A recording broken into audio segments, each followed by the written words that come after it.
খবৰ দিয়াৰ চেষ্টা কৰিছো প্ৰচণ্ড শীতৰ মাজতে ৰাজ্যত এবাৰ সন্ত্ৰাস চলাইছে অচিন পোকে অচিন পোকৰ সন্ত্ৰাসত সন্ত্ৰাসিত হৈছে বহু লোক 50 জনতকৈ অধিক লোক গুৰুতৰভাৱে আহত হোৱাৰ খবৰে মুহূৰ্তত আহি পৰিছে এই পোকবিধে কিদৰে সন্ত্ৰাস আৰম্ভ কৰিছে সমগ্ৰ ৰাজ্যতে জনোৱাৰ চেষ্টা কৰিম এবিধ বিশেষ পোকে সন্ত্ৰাসিত কৰিছে ৰাজ্যবাসীক ঢিঙত এইবাৰ অচিন পোকৰ উপদ্ৰৱে নিদ্ৰা হৰিছে ৰাইজৰ মৃদৃশ্যাংশ দেখুৱাম কিদৰে সন্ত্ৰাসিত কৰিছে পোকৰ আক্ৰমণৰ পাছতে হাস্পতালত ভৰ্তি হৈছে অৰ্ধ শতাধিক লোক পোকে কামোৰাৰ পাছতে প্ৰচণ্ড বিষৰ লগতে আৰম্ভ হৈছে জ্বৰ এসপ্তাহ ধৰি ঢিঙৰ বিভিন্ন অঞ্চলত সন্ত্ৰাস চলাইছে অচিনাক্ত বিষাক্ত পোকে পোকৰ পৰা পৰিত্ৰাণ বিচাৰি মুখ্যমন্ত্ৰীক সহায়ৰ আহ্বান অঞ্চলবাসীৰ এটা অঞ্চলত সন্ত্ৰাসিত কৰিছে এবিধ অচিন পোকে স্বাস্থ্য বিভাগে ৰাইজক সহায় নকৰাৰ অভিযোগ উত্থাপন কৰিছে অঞ্চলবাসীয়ে পোকৰ ভয়ত ঘৰৰ পৰা ওলাব নোৱাৰা পৰ্যন্ত সমস্যাৰ সন্মুখীন হৈছে অঞ্চলবাসী ঢিঙত অচিন পোকৰ উপদ্ৰৱে নিদ্ৰা হৰিছে ৰাজ্যবাসীক এই মুহূৰ্তত আমি উল্লেখ কৰিছো ৰাইজক সন্ত্ৰাসিত কৰিছে পোকৰ আক্ৰমণৰ পাছতে হাস্পতালত ভৰ্তি কৰোৱা হৈছে অৰ্ধ শতাধিক লোকক এক প্ৰকাৰ সন্ত্ৰাস জৰ্জৰিত পৰিৱেশৰ সৃষ্টি হৈছে এবাৰ ঢিঙত এবিধ অচিনাক্ত বিষাক্ত পোকে সন্ত্ৰাস সৃষ্টি কৰিছে আৰু এই বিশেষ পোকবিধে কামোৰাৰ পাছত হঠাৎ অত্যন্ত জ্বৰ উঠে মূৰৰ বিষ হয় গাৰ অংগ পতংগৰ চলাচলত বিঘিনি ঘটে আমি সেই বিশেষ দৃশ্যাংশটো দেখুৱাম পোকবিধে কামোৰাৰ পাছত মানৱ দেহত কি ধৰণৰ প্ৰভাৱ পৰিছে আমি দৃশ্যাংশটোৰ মতে দেখুৱাৰ চেষ্টা কৰিম স্বাস্থ্য বিভাগেও ৰাইজক সহায় নকৰাৰ অভিযোগ উত্থাপন হৈছে আমি এই মুহূৰ্তত দৃশ্যাংশ দেখুৱাইছো এই পোকবিধে শৰীৰৰ যিকোনো প্ৰান্তত কামোৰে আৰু কামোৰাৰ ফলত অত্যন্ত বিষ হয় আৰু তাৰ পাছত জ্বৰ সৃষ্টি হয় সম্প্ৰতি এবিধ বিশেষ পোকে এবাৰ ঢিঙত সন্ত্ৰাসিত কৰিছে শিশু মহিলা বৃদ্ধ সকলো এই পোকবিধৰ সন্ত্ৰাসত জৰ্জৰিত হৈছে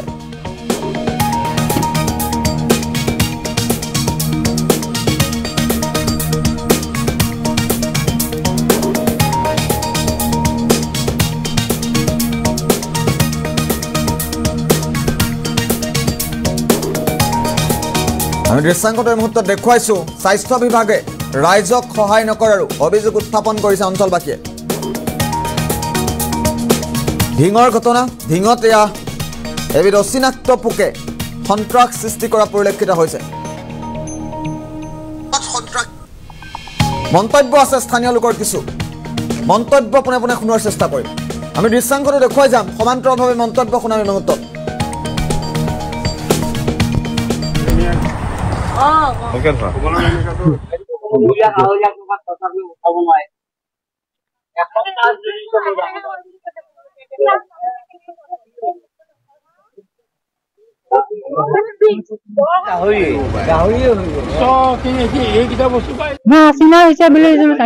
বস্তুটো টেষ্টটো খাই খাই তললৈ নামি আহোঁতে গম পাইছো তাৰপিছত সৰু বোৱাৰীক ক'লো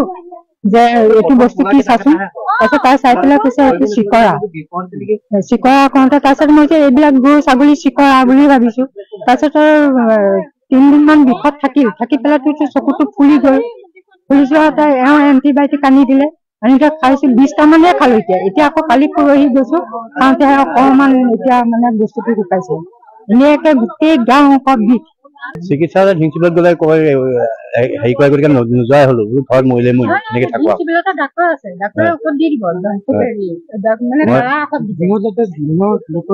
মই যেতিয়া কৈছো তেতিয়া ডক্তৰ ইমাৰ্জেঞ্চি ডক্তৰ নাই তামোক নাই গুচি আহিলো আহি পেলাই বোলো নাই নগতে খাওঁ যা এতিয়া দেখুওৱা নাই ফাৰ্মাচীত দেখাই পেলাই ঔষধ লৈছো বিয়াত বিষ ধৰে ধৰক বিষ পোহাই যেনেকে কামোৰে বিষ পোহাৰ নিচিনা বিষ ধৰে তাৰপিছত বিষ পোহাই নেকি এইটো বেদ বুলি ভাবিছো খাওঁ তাৰপৰা চাইছো যে এইটো বিষ পোহা নহয় মিঠাতেল লগাইছো লগাই ধৰিছে না ধৰোঁতে ধৰিছো ৰস ইয়াক টানি পৰা ছিঙি দিওঁ এনেকে টানি পৰা উঠাই আনিছো দেখিছো ঠেং থকা পোক অকণমান এসপ্তাহ ধৰি ঢিং আনগাঁৱত অচিন পোকে প্ৰায় 50 জনৰ অধিক লোকৰ আক্ৰমণ কৰিছে আৰু যিটো পোকে আক্ৰমণ কৰাৰ লগে লগে সেই মানুহজন বা সেই মানুহজনী অত্যন্ত বিষ হৈছে আৰু জ্বৰ হৈছে জ্বৰ 10-15 দিনলৈ বিষত মানুহ থাকিব পৰা নাই আৰু এইটো স্বাস্থ্য বিভাগৰ লগত যোগাযোগ কৰাৰ পিছতো স্বাস্থ্য বিভাগে ইয়াৰ ওপৰত কোনো ধৰণৰ গুৰুত্ব লোৱা নাই তেওঁলোকক গাফিলতি কৰিছে তেওঁলোকে আৰু মানুহৰ লগত তেওঁলোকে জীৱনত খেলা খেলি আছে গতিকে আমি এইটো কোনো কাৰণত মানি নলওঁ আৰু আমি মুখ্যমন্ত্ৰী মহোদয়ক ইয়াৰ পৰা অনুৰোধ জনাইছো আপুনি স্বাস্থ্য বিভাগৰ দায়িত্বত আছে গতিকে স্বাস্থ্য বিভাগৰ দায়িত্বত থকাৰ কাৰণে আপুনি অতি সোনকালে এইটো নিষ্পত্তি কৰক আৰু এই পোকটো কোনো ধৰিব পৰা নাই এতিয়াও এইটো কি পোক কামুৰিছে আৰু ইয়াৰ পৰা কি হ'ব কাৰণ এতিয়া কৈ আছে আপোনালোকে গম পাইছে মৰিগাঁও বৰঙাবাৰী যতীন শইকীয়া নামৰ মানুহ এজনৰ মৃত্যু হৈছে বুলি কৈছে কি কামুৰি পেলাই মৃত্যু হৈছে নাজানো কিন্তু মানুহে ভাবি আছে এই পোকটোৱে কামুৰি মৃত্যু হৈছে আৰু যেতিয়া পোকটো লাগিছে তেতিয়া মোৰ অত্যন্ত বিষ অনুভৱ হৈছে আৰু অনুভৱ হোৱাৰ লগে লগে মোৰ এই কাণখনৰ তলত লাগিছে যেতিয়া বিষ হৈছে আপোনাৰ মই বিষ অনুভৱ কৰিছো হাতখন দি চাইছো সেইখিনি জেগাত মই হাত দিব পৰা নাই লগৰ এজনক ক'লো বোলো মোবাইলটো ফ্লাছটো মাৰি পেলাই চোৱা তেখেতে যেতিয়া চাই পেলাই কৈছে এইটো পোকে ধৰি আছে আপোনাক মোৰ অনতি পলমে পোকটো উলিয়াই দিয়া আৰু ভিডিঅ' কৰি ৰাখা চিকিৎসাৰ কাৰণে মই ধিং এফআইউত আহি উপস্থিত হৈছো ডক্টৰে বৰ্তমান মোক ট্ৰিটমেণ্ট চলালে মোৰ বেজী দিলে 2-3টা বেজী দিলে আৰু ঔষধ দিলে প্ৰায় 10 জন বা 8 জনৰ ওপৰত আপোনাৰ তেনেকুৱা মানে মানুহ আছে যাক আপোনাৰ এই ধৰণৰ পোকে আপোনাৰ আক্ৰমণ কৰিছে আমাৰ মাজত উপস্থিত আছে সেই তেনেকুৱা মানুহ আমাৰ মাজত উপস্থিত আছে আৰু 2 নম্বৰ কথা এই পোকটো ইমানেই বিষাক্ত প্ৰথমতে কাণত ধৰে তাৰপিছত লাষ্ট টাইম গৈ আপোনাৰ গুপ্তাংগলৈকে বস্তুটো যাবলৈ বাধ্য হয় এনেকুৱা ধৰণৰ পোক এটা সৃষ্টি হৈছে আৰু আমি অনুমান কৰিছো এই পোকটো কেনেধৰণে ক'ৰ পৰা আহিছে সেইটো আমি হয়তো ইমানখিনি জ্ঞাত নহয় যদিও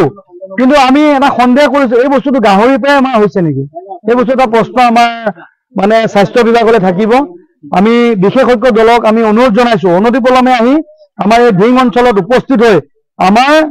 যেহেতু বিগত সময়ত হাতীকে আদি কৰি বাঘকে আদি কৰি এতিয়া বন গাহৰি অত্যাচাৰ লগতে আমাৰ এতিয়া যিটো পোকৰ সন্ত্ৰাস সৃষ্টি হৈছে